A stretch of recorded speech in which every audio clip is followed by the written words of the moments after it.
Hello everyone and welcome. We are recording live from the dentesthetics studio here in Freiburg, and we're starting with a very special guest, Dr. Coachman, master technician, dentist, DSD founder, and an icon of digital dentistry. Welcome, Christian. Pleasure to be here. You're coming from a long line of dentistry, 7 generations, and has it always been your destiny, or is there anything else apart from dentistry? Even though the tradition is something that I'm very proud of, growing up I never thought about being a dentist. My dream was to be involved with art, design, being an architect was my vision, but for some reason on the last minute before university I decided, and I don't know why, but I decided to become a dentist or to go to dental school.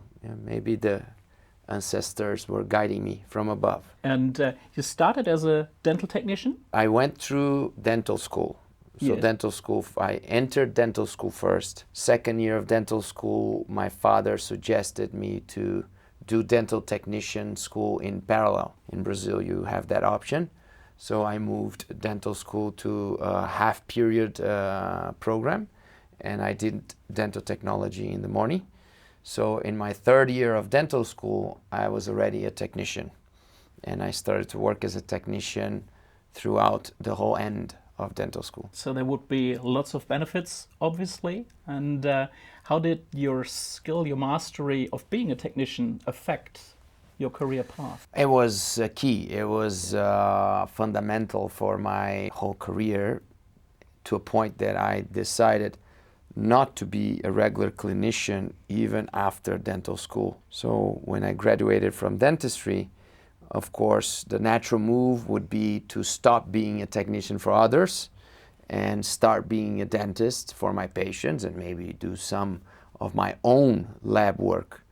But I decided to continue to work as a technician even though I was a dentist. And throughout my whole clinical career, I was always working for dentists. Can you explain to our listeners how you made the move to Team Atlanta? How did Maurice convince you to get there? After a few years working as a technician in Brazil, I started to really realize or to wonder what was the next thing for me. Started to dream with working overseas, working outside Brazil. And that's when a dentist friend of my father that knew many dentists in US, he mentioned to me that several top dentists in US were looking for a good ceramist, and this dentist made the connection, and among them was Team Atlanta. Mm-hmm. So I went to US first time ever, and I worked a little bit with each one of the ones that were looking for a technician, and after experiencing a few different environments, I was able to really realize that the best option would be with Team Atlanta, that at that time, 2004, were really probably the most well-known dental practice in the world, I would say. And I was lucky enough that not only I realized that that was my best option, but they also realized that I could be a good fit, and they made the invitation for me to move to Atlanta and work for them. And I did it, for 5 years. Exciting times for sure, and a melting pot, as you've described. Amazing experience. Yeah. And was it that excitement that was overcoming, let's say, leaving Brazil, leaving home, family, friends? Was that part of your consideration at all? Of course, I was young, and leaving friends, leaving family is always something that you miss. But I had no doubt that I needed to move, and I needed to take advantage of this opportunity and be among the best, working in one of the best practices in the world with international speakers. And at that point, I already knew that speaking could probably be something that I would really enjoy. So not only learning about dentistry, not only doing lab work for international speakers, being able to have my work seen all over the world, but also starting my international career as a speaker. And is there Anything in particular that sticks out from your experience that may relate to the audience as well? Any lesson you learned that you like to share? At Team Atlanta? Yeah. First, there was this combination between treating patients and lecturing. That something that for me was, was very cool, because was full power, treating patients, high quality dentistry, but at the same time, not doing that only, but also traveling and lecturing, publishing, writing articles. So this combination, I saw them do, in a great way. I saw them succeed in both sides, and that became a model for me to also try to do that. And that's what I did for many, many years. And the group in Atlanta was also consisting of, let's say, your mentors, or was it eye level? Was it both? Friendship? Of course, that when I first moved, I was young. I was just starting, and in Brazil during those days, Team Atlanta, Goldstein, Garber, Salama, the names were already very big in Brazil. In the 90s, we didn't have internet, we didn't have YouTube. All we had was some articles, so it was very iconic. We knew the names, we knew some articles. During those days, people wouldn't travel that much internationally for congresses, so the world was very separated. You can imagine that by being invited to work with them, it was a huge moment, And when I first met them, and the first few weeks, and it was kind of surreal to actually be part of Team Atlanta, be talking every other day with Ronald Goldstein, the father of aesthetic dentistry. My father had the books from Goldstein and Garber in Brazil. So I knew the books, I knew the names, I knew the picture of their faces from the book. It was amazing to be able to be there with them and to be treated in an equal level. They were mentors, they were inspirational for me, but they always treated me very well, and they always treated me as a team member. So it was a great environment. Considering your other stops around the globe, how were the cultural differences influencing your personal life? So we just talked about Team Atlanta, US. How, let's say, was it in Italy with Mauro Fradiani, or Portugal when you liaised with colleagues there? Did it have different aspects? Yeah, after the years in Atlanta, I started to lecture and be exposed to events and congresses, and of course meet top dentists from other countries, mainly Europe. And as a technician, I started to be invited to do cases with top Europeans. So I kind of moved from US to Europe and started to work more in Europe. High-end dentistry is very similar all over the world. You have some slight cultural changes, mainly about the patient's wishes and desires.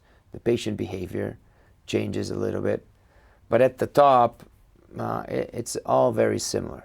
So it's more of a unifying factor. Yes, it's kind of a bubble at the top where it's a small world. From working with Galip Gurel in Istanbul, Mauro Fradiani in Italy, Eric Van Duren in Belgium, Nitzan Bichacho in Tel Aviv, to working in US with Team Atlanta and others that I worked in US. Diagnostics is pretty similar, treatment planning processes and decisions, high perio, high quality ortho, high quality restorative. It's very similar.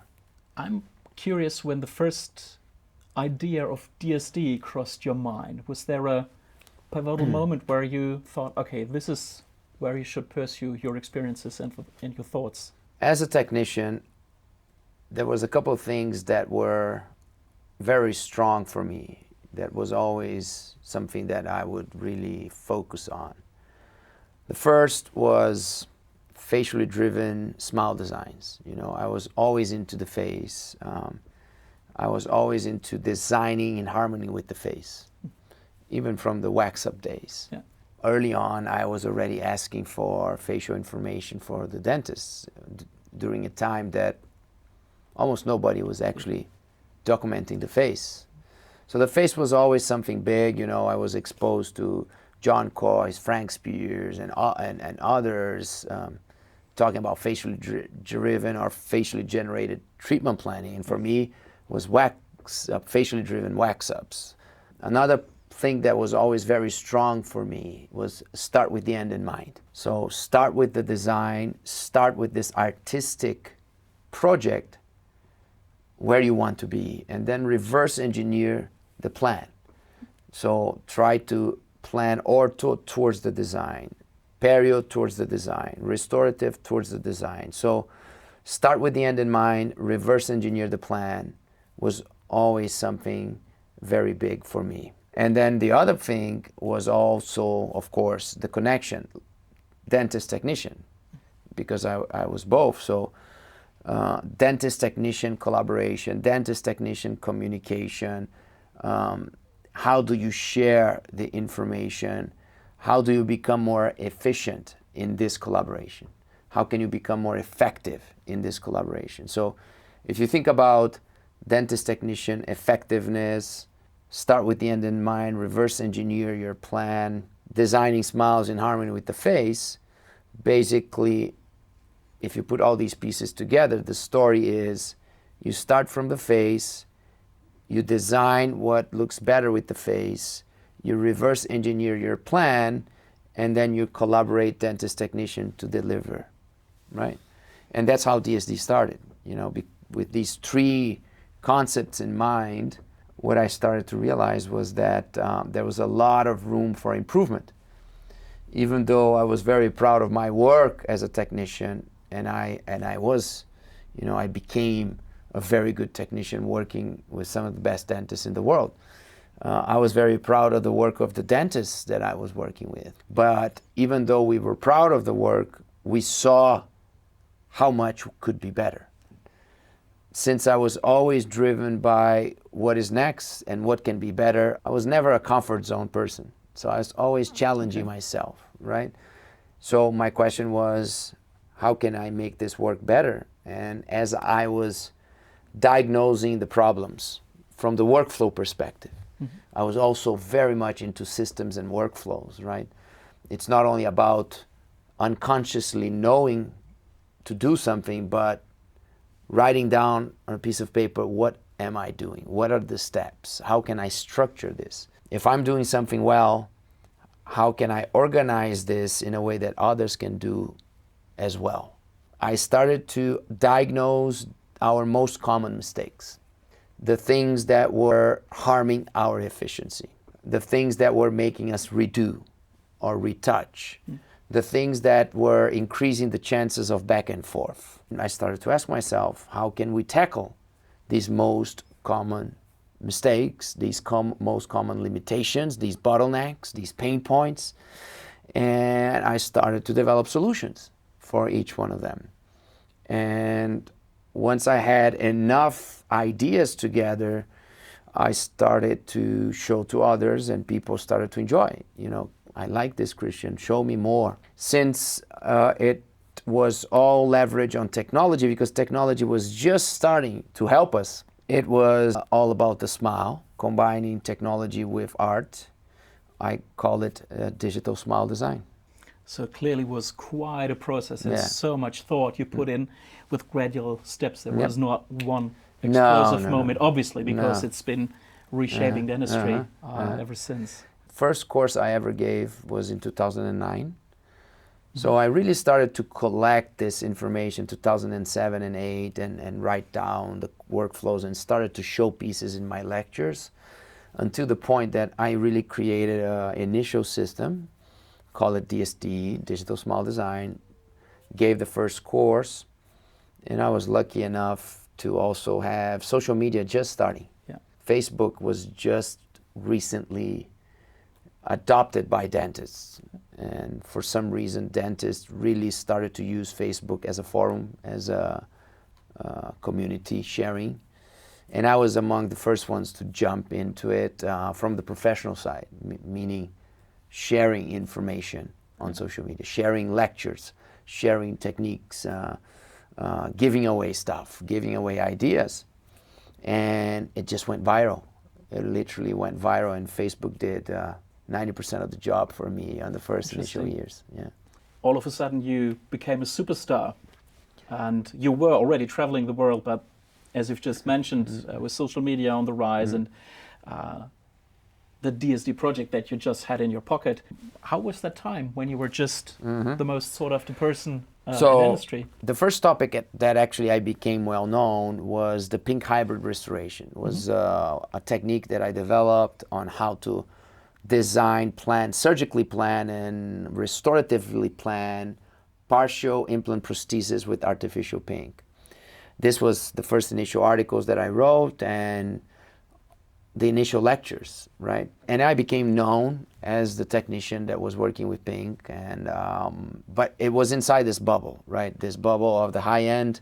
So the best academies in Europe, best academies in US, and you think you're known, but 90% of the dentists in the world don't know you. It's just that high-end environment, right? And of course, DSD, Facebook, social media, that's when normal dentists would know me or know DSD. And that's when I started to travel the world for real, you know, go into every single corner. From 2011 to 2015, I did a couple of what we call DSD world tours. I was basically traveling 200 plus days per year. I would get my suitcase and come back home after 3 months sometimes, you know, and literally go around the globe. You know, I did almost 80 countries. I don't know, 50,000 dentists saw me on these initial years talking about DSD. But it was just the concept, was an idea, and I was teaching it, and there was no major other business model behind. It was just still working as a technician. And as the lecturing career started to grow with DSD, I started to do less and less of the lab work until 2014-15, when I started the DSD company and basically became much more a businessman than a technician. Being so busy as you've just described, how do you find balance in life? I don't. I gave up trying to find balance. I think that finding balance is overrated. People give too much value to that. Fair enough. I think you need to not forget what really matters in life. Which is? Family, health, kindness, and doing the best for the people around you. But when it comes to work, when you find a purpose, when you find something, when you're in the middle of a project, there's no problem. I don't see a problem at all just going full power and allowing the other stuff to be a little bit aside for a while. You know, at the beginning, you know, people say, no, you need to find the balance. I said, you know, I'm just going to do what I have to do. Yeah. And, so you were in a mission for sure. A mission. You're in a mission. Yeah. And if you feel good about it, just go. So you're trusting your gut feeling. You have to, many times in life. You have to. You met so many people, Christian, and for sure some celebrities. Is there any person that sticks out from the personal structure you just mentioned? Being kind, being open towards. I can say about the dental celebrities. Yeah. You know, the dental celebrities that I was able to meet. You know, there's a couple that really catches my attention. First, the number one dental celebrity for me is my father. Still an amazing dentist, still working. Wow. In great shape still today. More than 50 years doing dentistry. An amazing mentor for me, of course. I can mention, you know, David Garber, that I call it my American father, even though he's not American, but my father while I was in US, the number one name in terms of this whole new comprehensive approach, you know. Dr. Ronald Goldstein, that I was impressed by his passion for that. I never saw somebody so passionate about dentistry like Goldstein. When I was working there, he was already, I don't know, almost 80 years old. And he would go to work every day and he would keep his curiosity. That was the most impressive thing, you know. He would come to the lab even later hours as we were working, and he would just over the shoulder look at me and be curious, asking questions as if he was a young dentist just learning. And he was Ronald Goldstein. Beginner's mind. So the beginner's mind, that was a huge inspiration for me. John Coyce, for me, the mentor of the mentors, was the first big name outside Team Atlanta to come talk to me. Mm-hmm. I remember my first important lecture at the Restorative Academy, probably the toughest academy to lecture, because you have all the big names sitting on the front. Yeah. And really looking at you as if you didn't belong there. What are you doing here, right? Youngsters are usually afraid to lecture there, so I remember that was one of my first ones. And at the end of the lecture, John was the first one and the only one to come talk to me. I was nobody, right? And to say very nice words of encouragement, and I never forgot. So huge inspiration still today. We just gave a recent course together. So another big name. You know, Nitzan Bichacho in Europe for me was always a great inspiration with his amazing perspective of dentistry beyond clinical, the business side as well. I learned so much from him. And I was lucky. I was lucky to have amazing mentors in every single moment of my personal life. You know, I was able to meet Willy Geller, that transformed the world of ceramics, and create a relationship with him. Pinchas Zadar, the first technician that opened the doors for me in US, made a huge change, a huge impact in my professional life. I could be here mentioning names forever. I probably forgot a few that are very important, but I just feel lucky and blessed. I think mentors are the shortcut to success. Very nicely said. And yeah, I remember meeting John Coyce at the very early stages of my, well, not even dental career, still being a student, but yeah, that kindness still stuck with me. It was quite a moment to meet him again last year in September, and beautiful encounters that carry over time. And just one more add-up question, Christian. When you mentioned that lecturing situation and pressure, how do you handle pressure? Yeah, that's a good question. There's two ways to handle pressure: preparation and very good communication skills. If you have very good communication skills, even when you're not prepared, you can get away with it, right? And if you don't have great communication skills, but is very well prepared, you also can get away with it. Since at the beginning, you usually don't have the communication skills or the communication toolboxes. You have to prepare. You know, people think that I'm very extroverted and etc., but I'm not. I'm actually, growing up, I was very, very shy. So for me, it was not easy to get in front of a crowd. But what helped me was the fact that I loved my topic so much, and I knew that I structured my topic into a very good story, that even at the beginning, the first 2-3 minutes, that's when you usually mess up. To find the confidence and have a very good start, because I knew that my topic was good, and I knew that my story was good. And then as you gain more experience, you start to improve your skills as a communicator. And even when you face situations where you didn't prepare that much, you start to also do well. So it's passion, preparation, storytelling. I like to start always from finding a great story, even if you don't have great communication skills. Find a great story and everything will flow, because you're going to see the excitement of people, and that will give you the confidence. If you have a shitty story, it's very hard.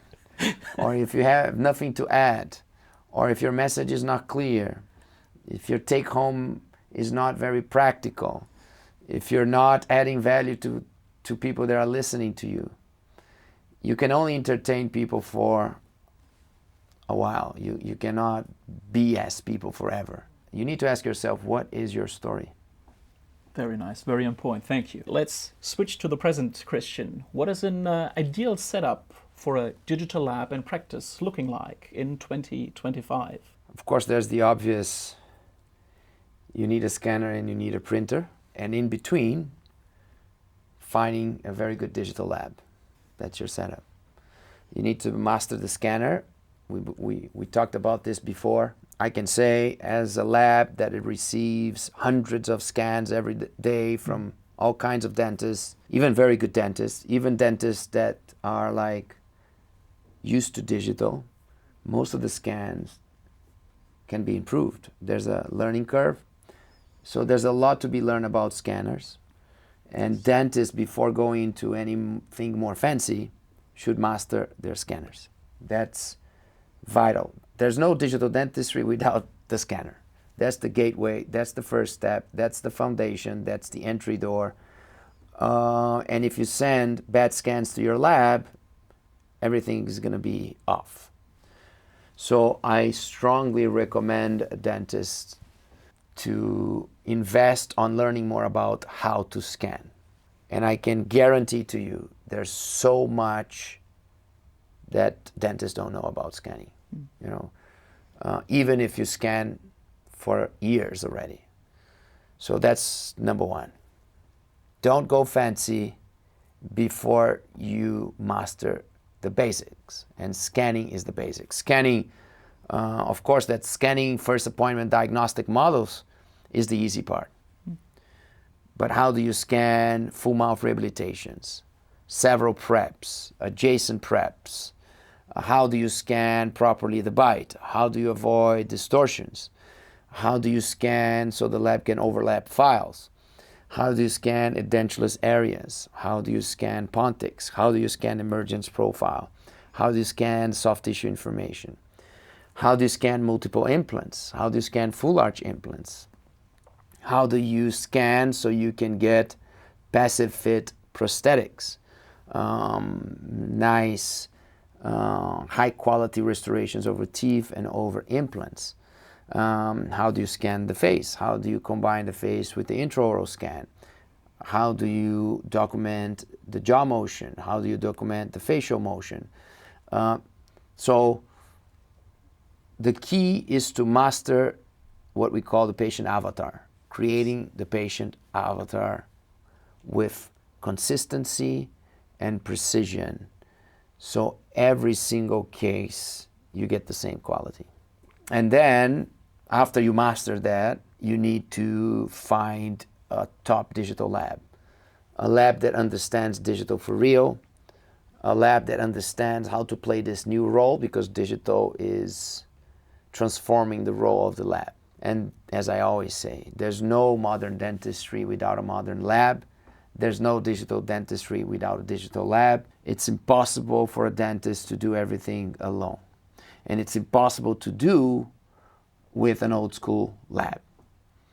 So you need to find who is your partner. We pretty much felt the same in 2019 when we were starting with a digital lab, and we're just trying to put all the pieces together and adding to the obvious choices of having a scanner, having a printer, having a software-based solution where we could chat and interact asynchronously.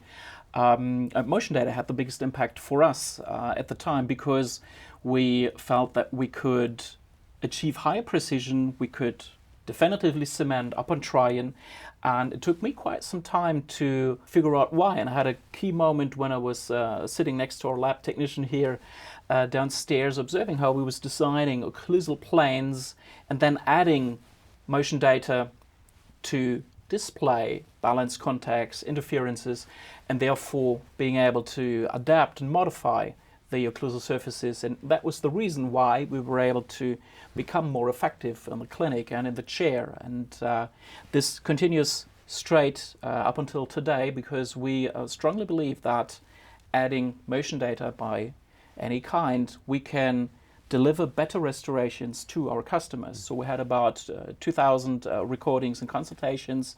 We've been creating lots of files, follow-ups. So we are looking at about 4,000 data sets with applied motion data, and we're still learning every day. And maybe adding on that little story from Dentesthetics here in Freiburg, do you think function is adequately represented in digital workflows nowadays? Mainly, digital is evolving constantly.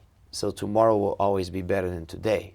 For sure. But digital today is already the best way to go.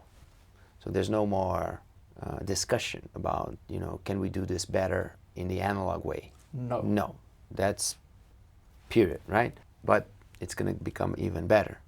Of course, that as you scan the bite, you design a restoration in the software, you manufacture this restoration with CAD/CAM, printed or milled. Of course, that as you go to the bite, you still have to adjust a little bit. True. Right? The same way that you had to adjust before in the analog way. The thing is that there's less variation. In the analog days, if everything would work fine, you would have little adjustment. But if something was off, you would have a lot of adjustment. So some days you had little, some days you had a lot, and it was very hard to control these variables. Yes. And some things you could not even control. There were variables that you wouldn't control, and that's the problem, right? In the digital environment, this variation is much smaller. So even if we could deliver the same quality, analog and digital is better because of less variation. But on top of that, today, digital is already slightly better. Digital is already slightly better than the best day you had in analog. Okay? So it's less variation and slightly even better in terms of quality if you compare the best day here and the best day there, right? But of course, you still have to be very good with occlusion. You still have to be very good with your hands. There's some magic that digital will not do in terms of diagnostics, in terms of understanding what is going on. Yeah. For example, one of the final variables in the patient's avatar. So patient avatar, intraoral static information, the scans and the bite scan, intraoral motion, facial static information, pictures or scans, facial motion, videos, and now scanners that are capturing facial motion. The bone inside the tissues, the CBCT. So you have the 5 components of the patient avatar. On top of that, you have the systemic layer. So how do you bring systemic information into the patient's avatar? This is the future, right? Yes. It's coming. You're starting to collect data about the oral systemic link, the body-mouth connection, and adding to this avatar. But on the dental side, there's one final component that I'm starting to hear people talk about, that is the micro movement of the periodontal ligaments, for example. You don't have that in the analog because the teeth don't move, micro movement, and the digital scan still doesn't move as well.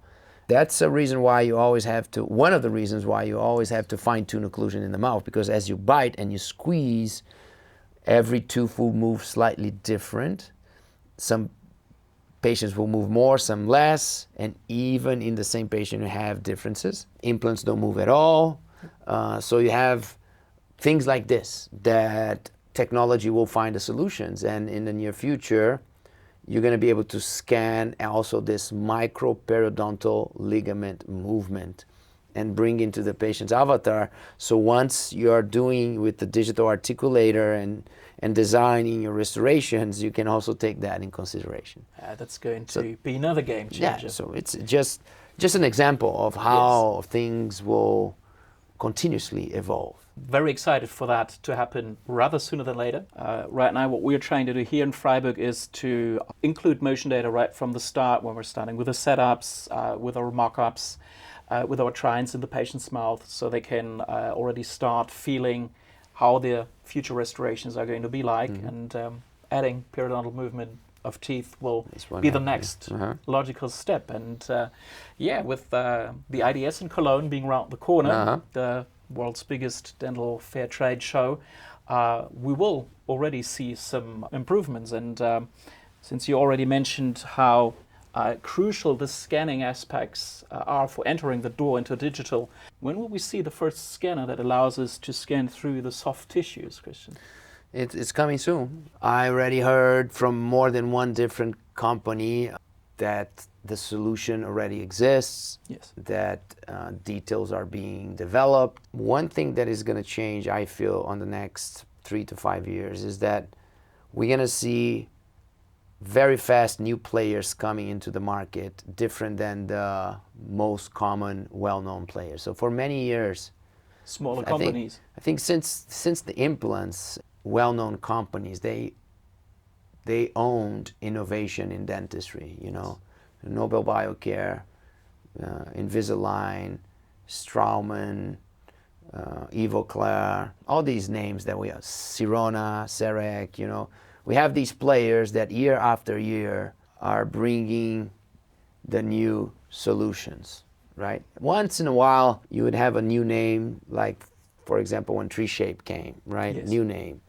But it was the exception. For a combination of factors, the world of startups discovered dentistry. I would say basically California discovered dentistry. Yeah. The Silicon Valley discovered dentistry. I see so many new companies focusing on innovation for dentistry that I think in the next 3 years we're going to see so many new names. And most of the innovation will go beyond the obvious ones and will enter the world of this more systemic, comprehensive approach. That's where we are going, you know, allowing dentists to become oral physicians. That's for me the next revolution in dentistry. Yeah, becoming a bit more proactive, as you described. Proactive care providers, focus on prevention, longevity, oral-systemic link. You know, how can we become a better doctor for our patients? Or how can we become a real doctor for our patients? Because I think dentistry, even high-end dentistry, is still too much reactive and waiting problems to happen to then intervene. When nowadays we see this movement of how can we actually become oral physicians and understand how to prevent problems of happening or how to revert problems. It's going to be beautiful to see that unfolding in front of us. Yeah, I'm very excited about that. And AI obviously is going to help us. Well, digital helps us to collect more information, and AI is going to distill and condense the information and helps us to, Process maybe them. process them and free up time to create relations with our patients, to spend that time face to face, rather than feeling rushed, going drill and fill. And I'm totally excited about it. And I remember the first discussions when I was on the rise was, I don't know, 4 or 5 years ago. I really couldn't see that happening. And right now it is already. And I'm very excited for this week in Cologne to the discussions we're going to have and to see what's going to happen, in a few months or very little. This is probably going to be the ideas of AI. It's going to be very interesting to see how companies are leveraging it. Yeah. But the speed is so fast that from the beginning of IDS to the last day, you're going to have changes already. It's insane, right? So we need to prepare ourselves for a completely different way of interpreting innovation. You need to pick your battles. You need to focus on what you want to focus, because it's going to be overwhelming. The amount of things that will be offered and the amount of opportunities and the amount of cool stuff and the amount of solutions, and each solution changing monthly, that we're going to have to interpret innovation in a different way, and we're going to have to adopt innovation in a different way. But they are all opportunities, right? Or is it the need for being scared or not taking it on board? You know, of course, changes, disruption, AI, everything that is happening in the world, it is kind of scary, right? And it's okay to feel like that. Yeah. But you cannot fight against it. You have to let it go. True. As I said, pick your battles, choose your things that you're going to invest, and understand that it's impossible to control the process. It's impossible to control everything. And people that are more into controlling things will suffer more. And you need to learn how to let it go. Good point. Yeah. And just be happy with whatever stage you are, with whatever technologies you're using, with whatever solutions you're using. And as you said, use these solutions in a smart way, basically to save time. You know, whatever solutions you pick to embrace, make sure you implement them in a way that you are saving time instead of wasting time. Because at the end of the day, technology should serve us to allow us more free time to focus on what matters. We as professionals should be still in charge of what kind of treatment is going to be performed, but with robotics maybe not being here as of now in dentistry, but a bit more down the road, I can perfectly imagine, let's say, AI-enhanced treatment plans and robotically enhanced execution of our treatments. 100%. I mean, in other fields in medicine, Da Vinci is big in Freiburg here. It's reality already, and I mean, our profession is very delicate, so we're probably a bit more down the road. You cannot fight against it. Instead of feeling threatened, you need to look for the gap. You need to ask yourself, how can I reinvent myself? How can I focus on the processes that will still need me, right? And not try to protect what you do now? I like that. You know, what process needs me, you know, and then there's still so much that then needs you have a choice. humans, right? There's space for us. Yes. There's a lot of space. There's a lot of need for us humans to be involved, and it will be still like that for many, many decades. So if we lose energy being worried, we should use that energy to be creative and to find those processes and areas, right? Because technology will take over three major things that used to be only for humans. These three things that are our bottlenecks. Because even the best dentist in the world, the best, if you can choose the best dentist in the world, this best dentist still has limitations. Absolutely agree. This best dentist can only see what their human eyes can see, can only process what their human brain can process, and can only execute what their human hand can execute. So as soon as we realize that, we can easily understand that technology powered by AI will see beyond us, will process beyond us, and will execute beyond us. Not everything at once, but step by step. Start looking at technology and AI as your best partner. Imagine is a friend instead of a threat. Imagine that you have a friend that is ready for you 24/7 to help you do better on these three things. Is that a friend that you want close to you, or is that a friend that you want away from you? Every smart person will bring that friend close. Yeah, and I find that approach, like you described, very liberating. I can still choose where I want to be at, but it's in the end of the day, it's making all our lives so much easier. Wonderful. Well, thank you for showing that perspective. My pleasure. Thanks for giving me the opportunity to share these ideas. There are not many places that you can go to learn digital, and what you guys are doing is really impressive, and I encourage people to explore the opportunity to come in here and learning from you. Thank you so much. And you're all invited to join us online on our YouTube channel, Digital Dentistry Masterclass. And if you want to hear more from Christian, tune in at Spotify at Coffee Breaks with Coachman. You're going to love it. See you soon.